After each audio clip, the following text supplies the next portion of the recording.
जी बच्चों, कक्षा 12 आज हम पढ़ेंगे टॉलस्टॉय फॉर्म के विस्तृत प्रश्न उत्तर। सविस्तार उत्तर लिखिए, मतलब लॉन्ग आंसर्स आज हम पढ़ेंगे। इससे पहले हमने क्या किया था, शॉर्ट आंसर्स फिनिश किया था।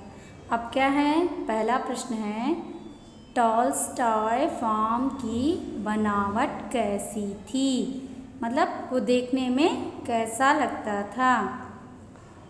टॉलस्टॉय फॉर्म की ज़मीन 100 एकड़ की थी।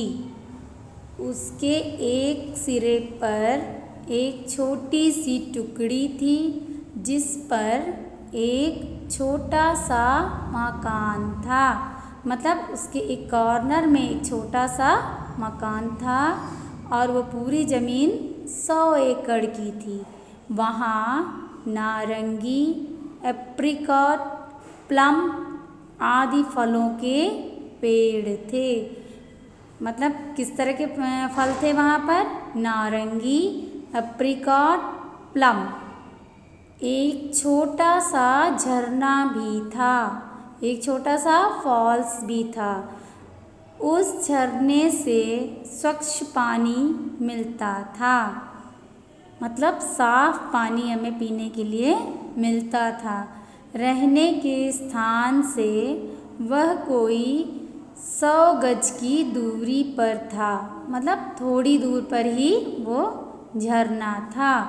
पानी कावड़ों से लाना पड़ता था, मतलब पानी जो है हमें ज़रूरत के लिए कावड़ों में भरकर लाना पड़ता था।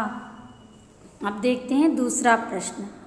दूसरा प्रश्न है, टॉलस्टॉय फॉर्म के नियमों को समझाइए। टॉलस्टॉय फॉर्म में क्या क्या नियम फॉलो किए जाते थे, किस किस नियम का पालन किया जाता था, ये प्रश्न में पूछा गया है। उत्तर है, यहाँ पर गांधी जी दिया है लेकिन हमें गांधी जी पढ़ना है। गांधी जी ने टॉलस्टॉय फॉर्म में कुछ नियमों को अमल किया था। थोड़ी सी स्पेलिंग मिस्टेक है बच्चों, वो हम सही करके पढ़ते चलेंगे। गांधी जी ने टॉलस्टॉय फॉर्म में कुछ नियमों को अमल किया था। वे कुछ इस प्रकार हैं, कुछ नियम उन्होंने बनाए थे, किन्होंने, गांधी जी ने। वो इस प्रकार हैं। पहला क्या है, नौकरों के द्वारा किसी भी प्रकार का काम नहीं लिया जाएगा। क्या होगा, नौकरों से कोई भी काम नहीं करवाया जाएगा। दूसरा, पाखाने साफ करने से लेकर खाना पकाने तक के सभी काम प्रत्येक कुटुंब को स्वयं करना होगा। मतलब पाखाना मीन्स टॉयलेट क्लीन करने से लेकर खाना बनाने तक का सभी काम प्रत्येक कुटुंब को, मतलब अपने परिवार के लोगों को ही करना होगा। स्त्रियों और, अगला पॉइंट क्या है, स्त्रियों और पुरुषों को अलग अलग ही रखा जाएगा। मतलब क्या है, स्त्री अलग रहेंगी और पुरुष अलग रहेंगे, उनको साथ में रहने की इजाज़त नहीं थी। सैर करने के लिए जोहान्सबर्ग जा सकते थे, वहाँ तक जा सकते थे हम सैर करने के लिए, मगर कंडीशन क्या थी, पैदल जाना पड़ेगा और उसी दिन लौटना होगा। मतलब हम जाएंगे पैदल और उसी दिन वापस आ जाएंगे। और एक कंडीशन क्या थी, भोजन बिल्कुल सादा होगा, मतलब खाने में कोई भी मांसाहार का प्रयोग नहीं करेगा, जैसा हमने पाठ में पढ़ा था। सबको एक साथ निश्चित समय पर खाना होगा, मतलब सबको एक साथ एक ही जगह पर बैठकर भोजन करना होगा। उसका भी टाइम क्या है, निश्चित होगा, मतलब फिक्स्ड होगा। अब तीसरा प्रश्न देखते हैं, धार्मिक लोगों के लिए गांधी जी ने कौन सी योजनाएं बनाई।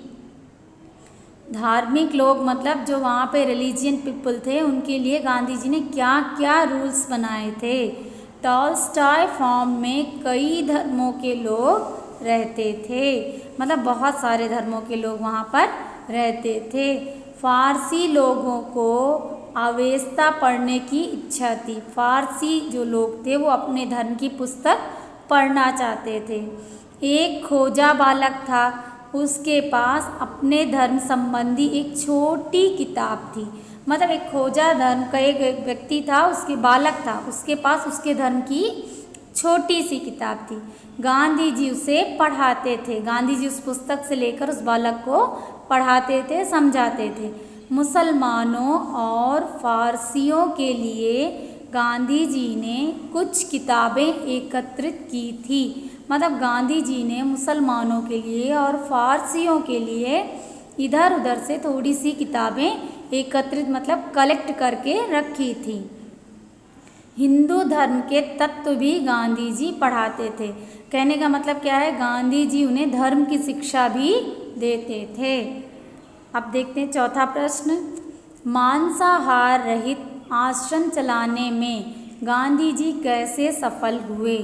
गांधी जी का अभिप्राय था, मतलब गांधी जी का कहना था कि यदि आश्रम में मांसाहार को स्थान ना दिया जाए तो अच्छा है। मतलब आश्रम में अगर हम मांसाहार नहीं पकाएंगे तो बहुत अच्छा होगा। गांधी जी ने आश्रम वासियों से इस संबंध में बात की। गांधी जी ने क्या किया, आश्रम में रहने वाले लोगों से इस बारे में बात भी की।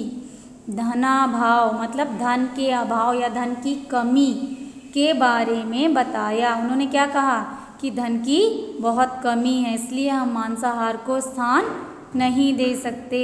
आश्रम में रहने आई बहनों ने परिस्थिति को अच्छी तरह समझ लिया। आश्रम में जो रहने के लिए स्त्रियां आई थी, बहनें आई थी, उन्होंने गांधी जी की बात को अच्छे से समझ लिया। इसलिए बहनों ने प्रेम भाव से स्वीकार कर लिया कि वे मांस नहीं मांगेंगी। उन्होंने क्या किया, ठीक है अब हम मांस नहीं मांगेंगे। पुरुषों की सहमति इससे पहले ही मिल चुकी थी। पुरुषों की सहमति क्या हुई थी, इससे पहले ही उनको मिल चुकी थी कि पुरुषों ने मना कर दिया था। इस तरह समझा बुझाकर मांसाहार रहित आश्रम चलाने में गांधी जी सफल हुए। मतलब हर एक से बात करके उनको मना कर राजी करके क्या हुआ, गांधी जी एक प्रकार से सफल हो गए। देखते हैं पांचवा क्वेश्चन क्या कहता है। पांचवें प्रश्न में है, आश्रम में पाठशाला की व्यवस्थाएं कैसी थी? मतलब आश्रम में शिक्षा के लिए क्या व्यवस्थाएं थी, स्कूल की क्या व्यवस्था थी? आश्रम में शिक्षा का भार कैलन बेग और गांधी जी पर था। किस पर था? कैलन बेग और गांधी जी पर। पाठशाला का समय दोपहर के बाद का था। दोपहर के बाद ही पाठशाला में पढ़ाई करने का समय था। सुबह मजदूरी करके थक जाते थे, इसलिए पाठ पढ़ते समय थकावट महसूस करते थे, बच्चे भी और पढ़ाने वाले टीचर्स भी। आलस से भगाने के लिए वे बच्चों से खेलते थे। मतलब खेलने से थकान दूर होगी, आलस से दूर होगा, इसलिए वो क्या करते थे, बच्चों के साथ खेलते भी थे। वहाँ धार्मिक शिक्षा भी दी जाती थी। क्या किया जाता था, उनको धर्म की शिक्षा भी दी जाती थी। गांधी जी ने सभी धर्मों की किताबें संग्रहित करके रखी। क्या किया, हर धर्म की किताब जो जो उन्हें मिलती गई वो उन्होंने क्या की, एक जगह इकट्ठा करके संग्रहित करके रखी। सभी धर्म का पाठ पढ़ाया गया। वहाँ पे कोई धर्म बड़ा कोई धर्म छोटा ऐसा नहीं था, सभी धर्मों को समान सम्मान मिलता था। फलस्वरूप बच्चे एक दूसरे के धर्म का आदर करना सीख गए। मतलब क्या हुआ, बच्चे जो हैं एक दूसरे का धर्म मानने लग गए, उसका आदर करने लग गए, सब सहिष्णु बने। मतलब सब एक दूसरे की बात मानने लायक बने। ठीक है बच्चों, आज हम केवल 5 प्रश्न ही पढ़ेंगे, बाकी के प्रश्न हम अगली क्लास में देखेंगे। धन्यवाद बच्चों।